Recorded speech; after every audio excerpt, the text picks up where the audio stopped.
अब हम आगे बढ़ते हुए आपको बताते हैं कि अक्सर कहते हैं क्या करें मियाँ, ये काशी छोड़कर कहाँ जाएं।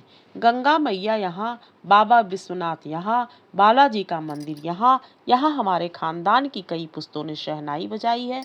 हमारे नाना तो वही बालाजी मंदिर में बड़े प्रतिष्ठित शहनाईबाज रह चुके हैं।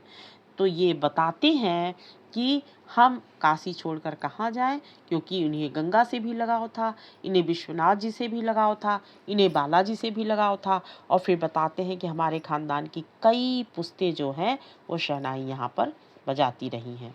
हमारे नाना तो वहीं बालाजी मंदिर में बड़े प्रतिष्ठित शहनाईबाज रह चुके हैं, क्योंकि इनके नाना जी भी वहीं पर शहनाई बजाया करते थे। अब हम क्या करें, मरते दम तक ना यह शहनाई छूटेगी ना काशी।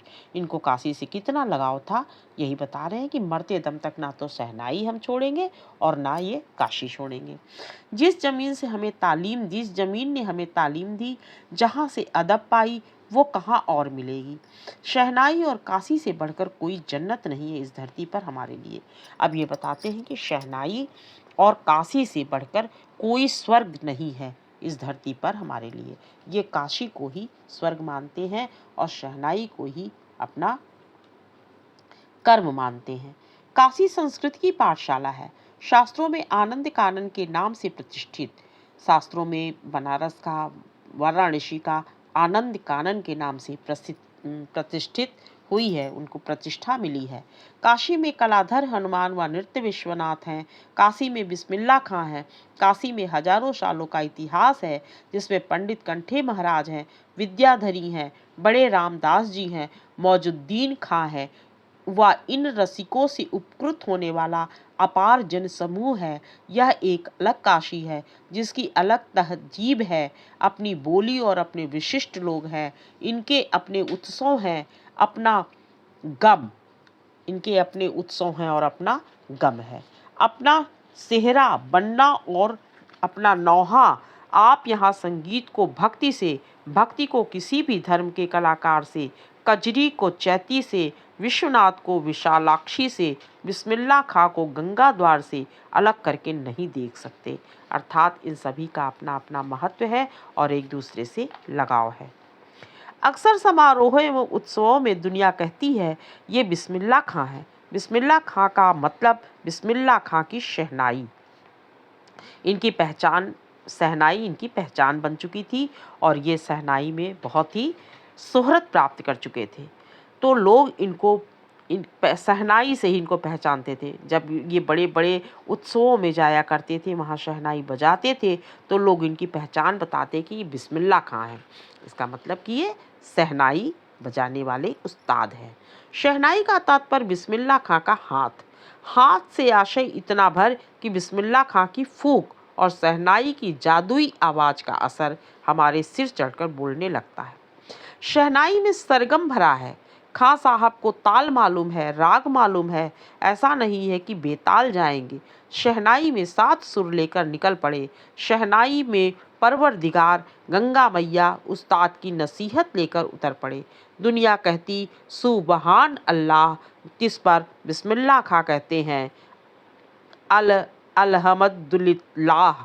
छोटी छोटी उपज से मिलकर एक बड़ा आकार बनता है। शहनाई का करतब शुरू होने लगता है। बिस्मिल्ला खां का संसार सुरीला होना शुरू हुआ। फूक में अजान की तासीर उतरती आई।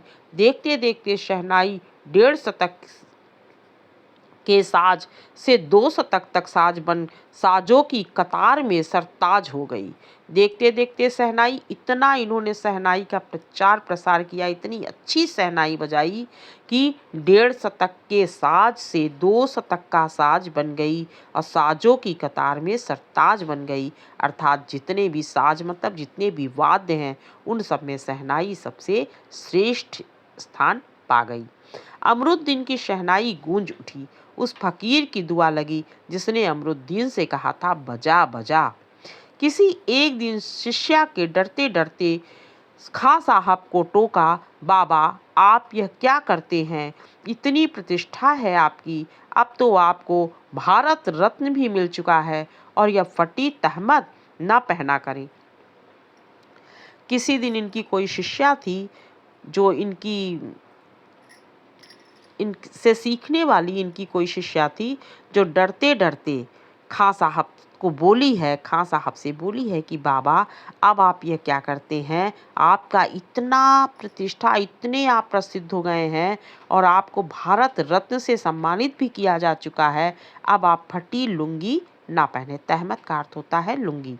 अच्छा नहीं लगता, जब भी कोई आता है आप इसी फटी तहमत में सबसे मिलते हैं।